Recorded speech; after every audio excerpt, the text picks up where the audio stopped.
जाता है। कौशल्या नंदन का नाम होता है राम। बोलिए रामचंद्र भगवान की। कैकेयी नंदन का नाम होता है भरत। बोलिए भरत जी महाराज की। और सुमित्रा जी के द्वारा 2 पुत्रों का जन्म होता है। एक का नाम पड़ता है शत्रुघ्न। बोलिए शत्रुघ्न जी महाराज की। और दूसरे का नाम पड़ता है लक्ष्मण। बोलिए लक्ष्मण जी महाराज की। महाराज चारों भैया धीरे धीरे बड़े होते हैं। पढ़ने के लिए गुरुकुल भेजा जाता है। और गुरु गृह गयो पढ़न रघुराई, अल्पकाल विद्या सब पाई। गुरुदेव के यहाँ जाते हैं और बड़े ही कम समय में समस्त विद्याओं का ज्ञान प्राप्त कर लेते हैं। विद्या प्राप्त करने के बाद पुनः आते हैं। समय बीतता है। विश्वामित्र जी का आगमन होता है। विश्वामित्र जी राम और लक्ष्मण जी को लेने के लिए आए हैं। और दशरथ जी से जब ये बात कहते हैं तो दशरथ जी कहते हैं राम देत नहीं बनत गोसाई। मैं राम और लक्ष्मण को नहीं दूंगा, आप कहिए तो मैं आपके साथ चलता हूँ। विश्वामित्र जी राम जी को लक्ष्मण जी को लेने के लिए आए थे, क्योंकि उनकी हवन में जब भी वे हवन करते तो मारीची और सुबाहु नाम के 2 दैत्य थे। वो जब भी ये यज्ञ करते वो कोई ना कोई उसमें विघ्न अवश्य पहुंचाते।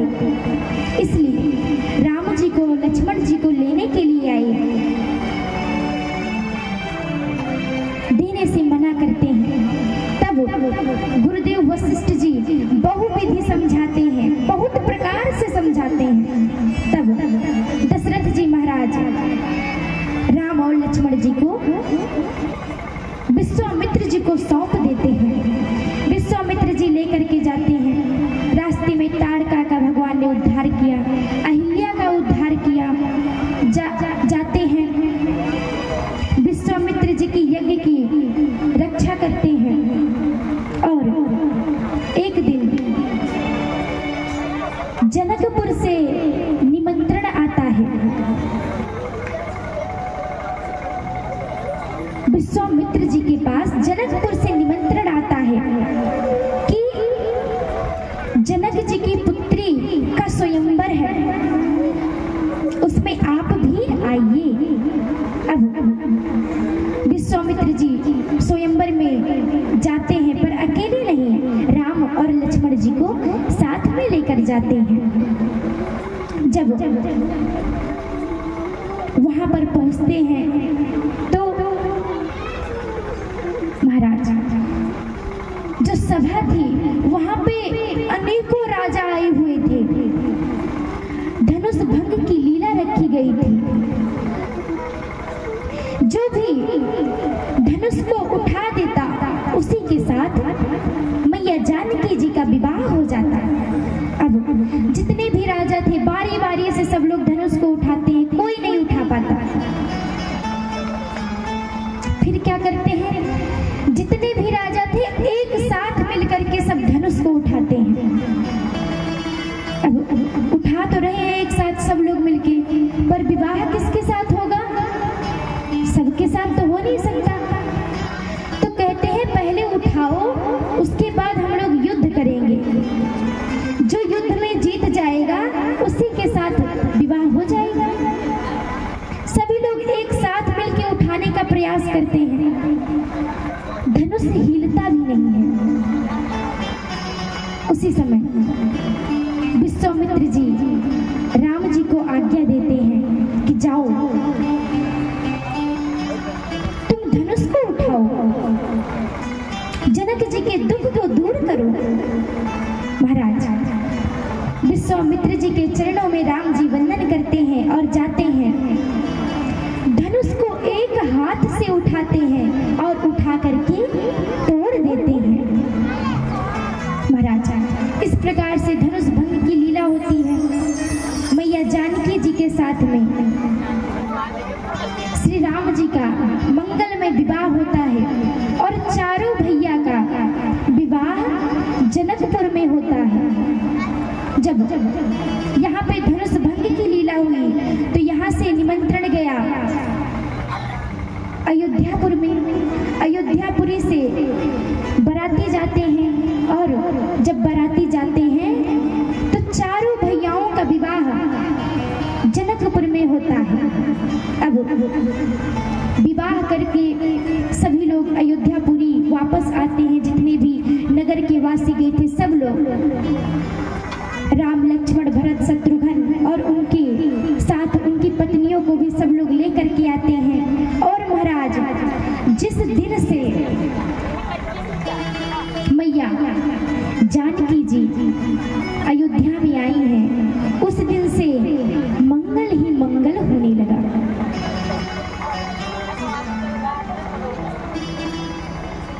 मंगल ही मंगल होने लगा, चारों तरफ खुशहाली आ गई।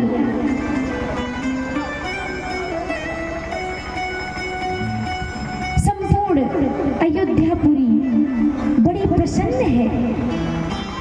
सभी लोग खुशी खुशी जीवन यापन करने लगे। राम कथा मंदाकिनी में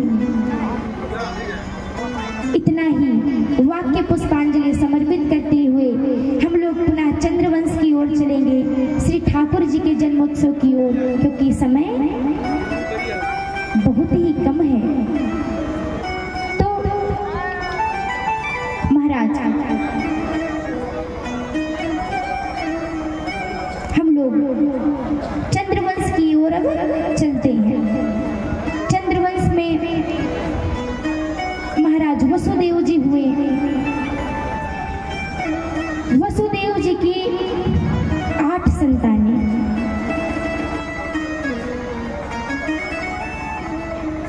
8वें नंबर के भगवान श्री कृष्ण हुए। और श्री सुखदेव जी महाराज कहते हैं, राजन भगवान श्री कृष्ण की स्तुति मैया पृथ्वी जी जब करती हैं कि हम बड़े दुखी हैं, आप अवतार लीजिए, यहाँ पर दुष्टों का संहार कीजिए, तब भगवान अवतार लेते हैं, मथुरा में अवतार लेते हैं, वहां से गोकुल जाते हैं। गोकुल में कई प्रकार के जब उत्पात होने लगे तो बाबा नंद लेकर के वृंदावन चले जाते हैं। वृंदावन में 8 वर्षों तक रहे। उसके बाद वहां पर गोवर्धन लीला की, रास लीला की, कालिये का मार मर्दन किया, अनेकों लीलाएं की वृंदावन में। उसके बाद मथुरा चले गए। मथुरा में 14 वर्ष तक रहे। उसके बाद वहां पर भी कंस का उद्धार किए। मथुरा के बाद द्वारिका जाते हैं, वहां पर भगवान का 16,108 विवाह होता है। भगवान सानंद जीवन यापन करते हैं। उसके बाद पृथ्वी के दुख को समाप्त करते हैं और जब पृथ्वी के दुख को समाप्त कर देते हैं तो अपने वैकुंठ को चले जाते हैं। इस प्रकार से श्री सुखदेव जी ने परीक्षित जी को कथा सुनाई और जयकारा लगाते हैं, बोलिए भक्तवत्सल भगवान की। परीक्षित जी ने कहा, महाराज हो गई कृष्ण कथा? श्री सुखदेव जी ने कहा, सुना तो दिया। परीक्षित जी ने कहा, जिस प्रकार से आपने राम कथा में बड़ी चटपटी दिखाई, उसी प्रकार से इसमें भी आप चटपटी दिखा रहे हैं। अरे महाराज, मैं जानना चाहता हूँ कि भगवान किस प्रकार से अवतार लिए, कहाँ पे अवतार लिए, अवतार लेने का कारण क्या था? कृपा करके मुझे विस्तार में कथा सुनाइए। तब श्री सुखदेव जी महाराज कहते हैं, राजन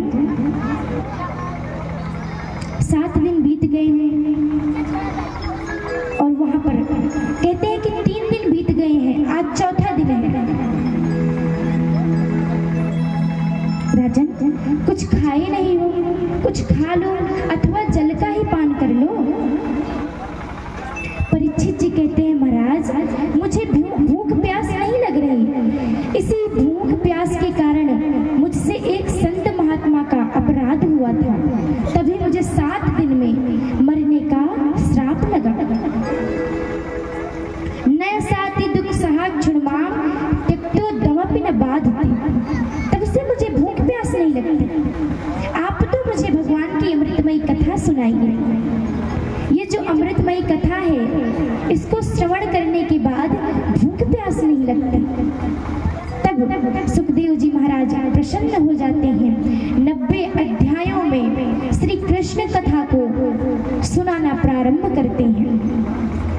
कहते हैं राजन,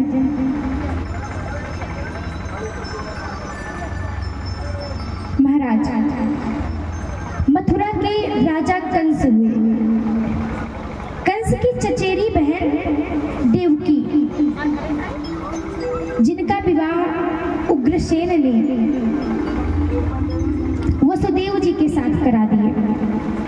अब विवाह के पश्चात जब विदाई होने लगी तो कंस सारथी को उतार करके खुद ही घोड़े हाँकने लगता है, रथ को चला करके लेकर जाने लगता है। किंतु कंस इतना पापी था, इतना पापी था, वो जितने भी वहां पर संत ब्राह्मण थे सबकी हत्या कर देता था। उससे दुखी होकर पृथ्वी भगवान की स्तुति करने के लिए गई। भगवान की स्तुति करती हैं। भगवान कहते हैं देवी मैं शीघ्र ही अवतार लेने वाला हूँ और तुम्हारे बोझ को कम करूंगा।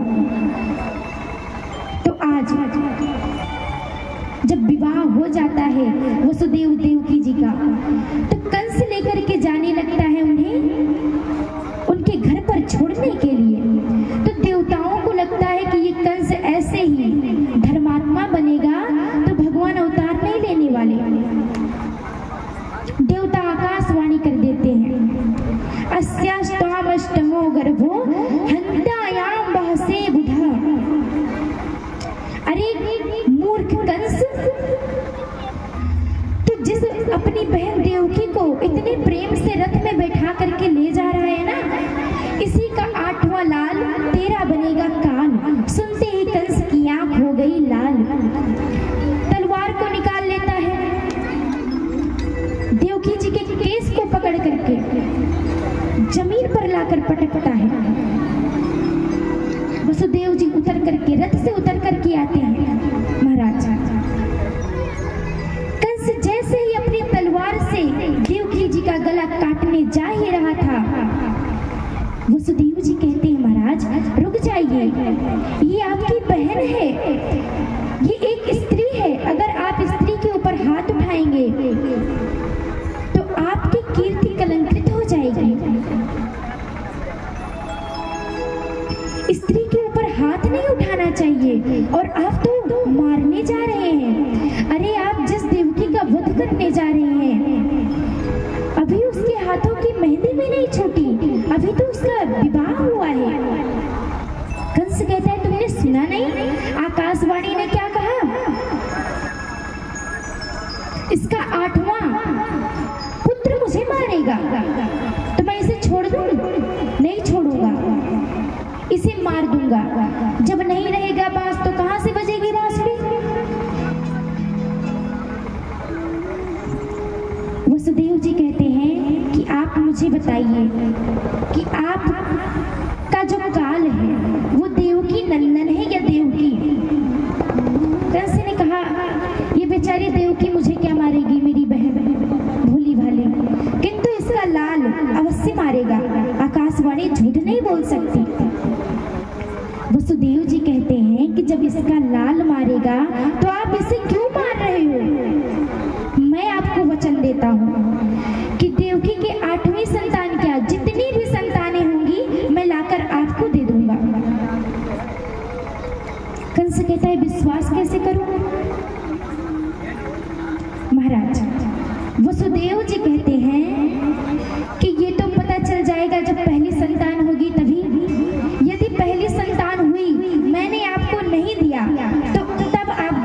मार देना, फिर मैं कुछ नहीं कहूँगा, क्योंकि आपको डर तो 8वें पुत्र से है, और यदि मैं पहला पुत्र नहीं लाऊंगा तो आप देवकी को मार देना।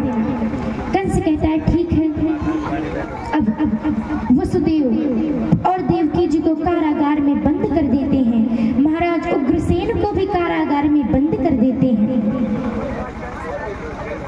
समय बीतता है, देवकी जी की प्रथम संतान होती है। वसुदेव जी लेकर के कंस के पास जाते हैं और कहते हैं महाराज ये मेरी पहली संतान। कंस वसुदेव जी की सत्य निष्ठा को देखते हुए कहते हैं कि तुम इस संतान को ले जाओ, इससे मुझे कोई भय नहीं है, किंतु 8वीं संतान ला करके मुझे दे देना। वसुदेव जी बड़े प्रसन्न हुए, अपने पुत्र को लेकर के जाने लगते हैं। तभी नारद जी महाराज हाथों में अष्टदल कमल लेकर के आ जाते हैं। कंस से कहते हैं कि महाराज कंस हमें बताइए कि इसमें कितनी पंखुड़ी है। कहते हैं 8 पंखुड़ी है। अच्छा, अब आप बताइए इसमें से पहली पंखुड़ी कौन सी है। तो जब इधर से गिने तो 1 2 3 4 10 नहीं 1 2 3 4 8, उधर से गिने 1 2 3 4 8, जहां से गिने वहीं से जो पहली हो वही 8वीं हो। अब कंस को समझ में आता है कि देवताओं का कोई भरोसा नहीं है, आकाशवाणी भी झूठी कर सकते हैं, क्या पता कि जो 8वीं संतान मेरी काल हो सकता है वो पहली संतान क्यों नहीं हो सकती। दौड़ करके कंस जाता है, वसुदेव जी के हाथ से बालक को छीनता है, एक शिला थी उसी पर पटक करके बालक की हत्या कर देता है। महाराज इसी प्रकार से 6 पुत्रों का वध कंस ने किया। 7वें पुत्र के रूप में बलराम जी आए। बलराम जी जब गर्भ में आते हैं तब भगवान श्री कृष्ण योग माया को आदेश देते हैं कि देवी तुम जाओ, देवी देवकी के गर्भ को देवी रोहिणी के गर्भ में स्थापित कर दो और तुम यशोदा जी के गर्भ से उत्पन्न हो जाओ, और 8वें पुत्र के रूप में मैं आऊंगा, और देवी तुम्हारे अनेकों नाम होंगे, अनेकों नाम से तुम्हारी पूजा की जाएगी।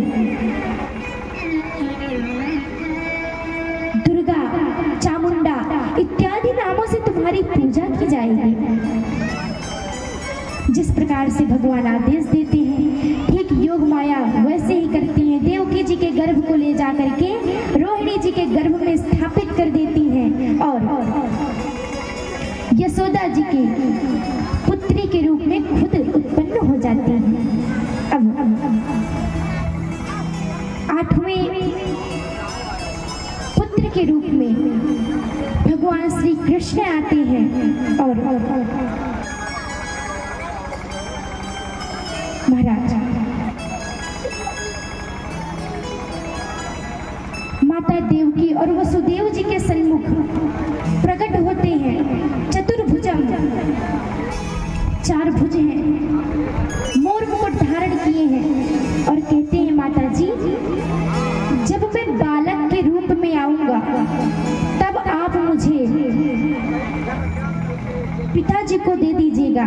पिताजी मुझे सूप में रख करके आप गोकुल ले जा करके माँ यशोदा जी के बगल में लिटा दीजिएगा और उनके बगल में एक छोटी सी कन्या होगी उसको ले आइएगा। बाकी ये सारी बातें किसी को मत बताइएगा। ये जो कंस है ना इससे तो बिल्कुल भी मत घबराइएगा, ये अब कुछ दिन का और मेहमान है बस। इस प्रकार से कहते हैं भगवान अंतर ध्यान हो जाते हैं। इतना कह करके अब देवता जब जानते हैं कि प्रभु के प्रकट होने का शुभ अवसर आने वाला है तो वो भगवान की स्तुति करने लगते हैं।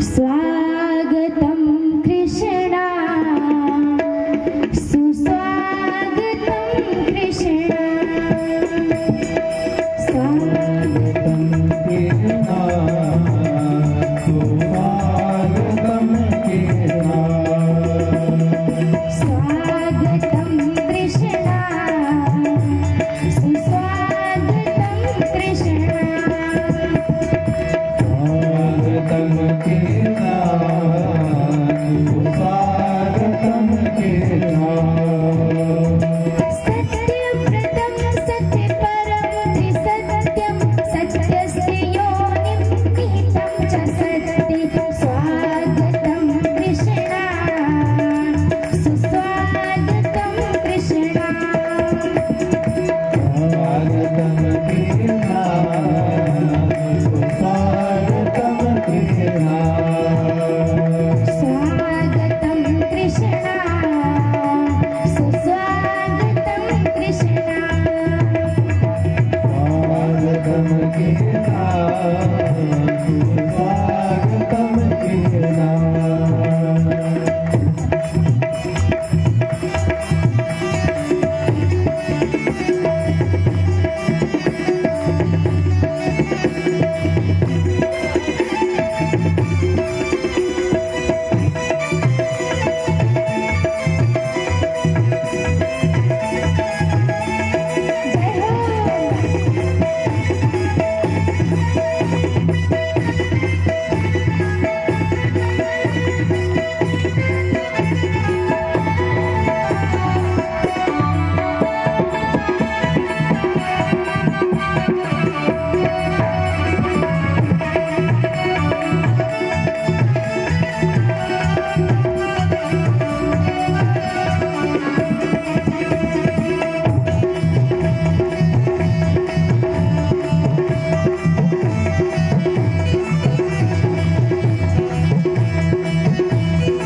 कृष्णा स्वागतम कृष्णा सुस्वागतम कृष्णा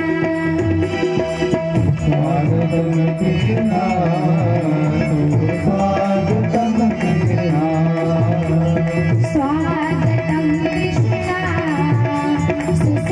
स्वागतम कृष्णा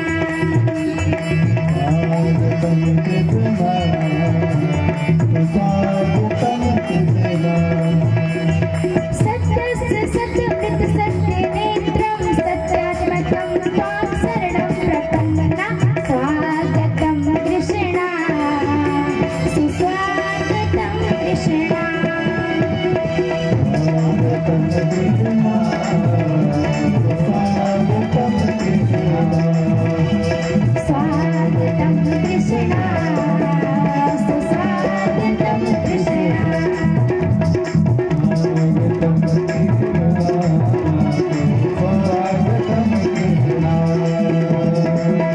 स्वागतम कृष्णा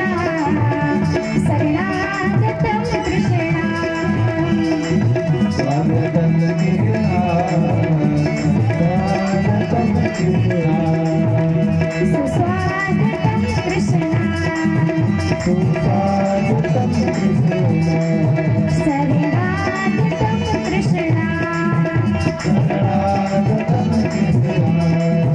शरणागतं कृष्णा शरणागतम कृष्णा शरणागतं कृष्णा शरणागतं कृष्णा शरणागतं शरणागतं कृष्णा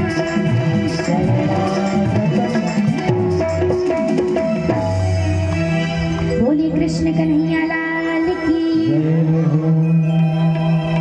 देवता लोग स्तुति कर रहे हैं। सत्य व्रतम सत्य परम त्रिसत्यम सत्यस्य योनिम निहितम च सत्ये सत्यस्य सतमृत सवने सत्य नेत्रम सत्यात्मकम त्वां शरणं प्रपन्ना। महाराज ये देवता बार बार सत्य सत्य क्यों कह रहे हैं? क्या आपको पता है? क्योंकि देवताओं को लग रहा है कि यहाँ पे जितने भी दैत्य हैं वो सभी कोई भगवान के मामा कोई फूफा ही बने बैठे हैं। तो कहीं मामा फूफा के चक्कर में भगवान जिस कार्य के लिए जा रहे हैं वो कार्य अधूरा छोड़ कर ही ना आ जाए। इसलिए कहते हैं सत्य व्रतम, आपका व्रत सत्य है। सत्य परम त्रिसत्यम सत्यस्य योनिम निहितम च सत्य। बार बार कहते हैं आपका व्रत सत्य है, आपका नियम सत्य है, सब कुछ बताते हैं। और अब भगवान माता देवकी जी के गर्भ में आते हैं। बड़ा ही सुंदर है। समय होता है, भगवान प्रकट होते हैं और वसुदेव जी सूप में उठाते हैं, लेकर के गोकुल जाने लगते हैं। मार्ग में यमुना जी मिलती हैं। अब यमुना जी बढ़ने लगती हैं। यमुना जी क्यों बढ़ी? तो संत कहते हैं, इसमें संतों के अनेकों भाव हैं। एक संत कहते हैं कि भगवान अवतार लिए हैं, जरा मैं भी तो देखूं कैसे लग रही है। तो भगवान के दर्शन तो भय नहीं। ससुर जी की दाढ़ी पहले दिख गई तो मारे शर्म के नीचे झुक गई। एक संत कहते हैं कि यमुना जी अपने प्राण धन श्याम सुंदर के चरण छूने के लिए बढ़ी, किंतु चरण के दर्शन नहीं हुए। भगवान कहते हैं कि तुम्हें यहाँ पे चरण के दर्शन करने की पड़ी है।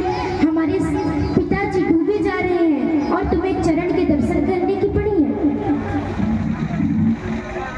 चरण नीचे झुकाते हैं, छूकर यमुना जी एकदम पैरों के बराबर में चलने लगती हैं, बहने लगती हैं। महाराज बाबा नंद के यहाँ वसुदेव जी पहुँचते हैं, पुत्र को लिटाते हैं, पुत्री को उठाते हैं और लेकर के कारागार में आ जाते हैं। और जब महाराज मैया यशोदा बाबा नंद को पता चला कि हमारे यहाँ पुत्र का जन्म हुआ है, तो जितने भी सदस्य थे सबके सब मैया यशोदा को बधाई देने लगे, बाबा नंद को बधाई देने लगे। जितनी भी ब्रज की गोपियां हैं सबकी सब बाबा नंद को मैया यशोदा को बधाई देने लगती हैं।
नाच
लोगों को तो नाचना आता है और जिनको नहीं आता वो मुझे देख के करेंगे, किंतु करेंगे जरूर, ठीक है। हो गया जी हो गया गोकुल में हलवा, हो गया जी हो गया गोकुल में हलवा, भैया यशोदा ने जन्मा है लल्ला, यशोदा नंद बाबा नंद बाबा नंद बाबा बजाए देखो थाल, बीरज में लडुआ बटे नंद बाबा, नंद बाबा बजाए देखो थाल, बीरज में लडुआ बटे नंद बाबा।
उनकी नजर में तो नंद के यहाँ एक छोरा हुआ है, तो क्या कहती है, जियो श्याम लाला जियो श्याम लाला, पीली तेरी पगड़ी रंग काला, जियो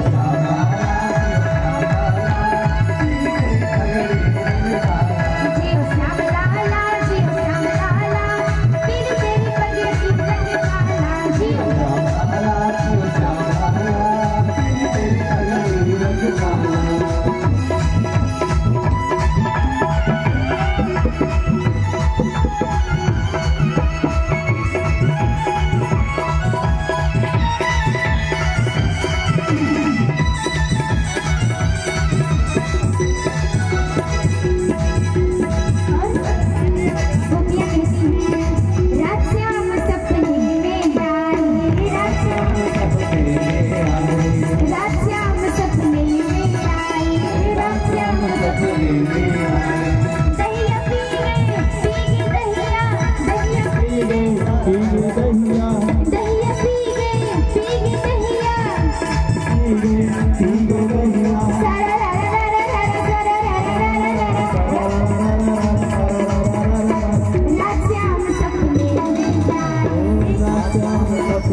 साथ गाना है। छोटी छोटी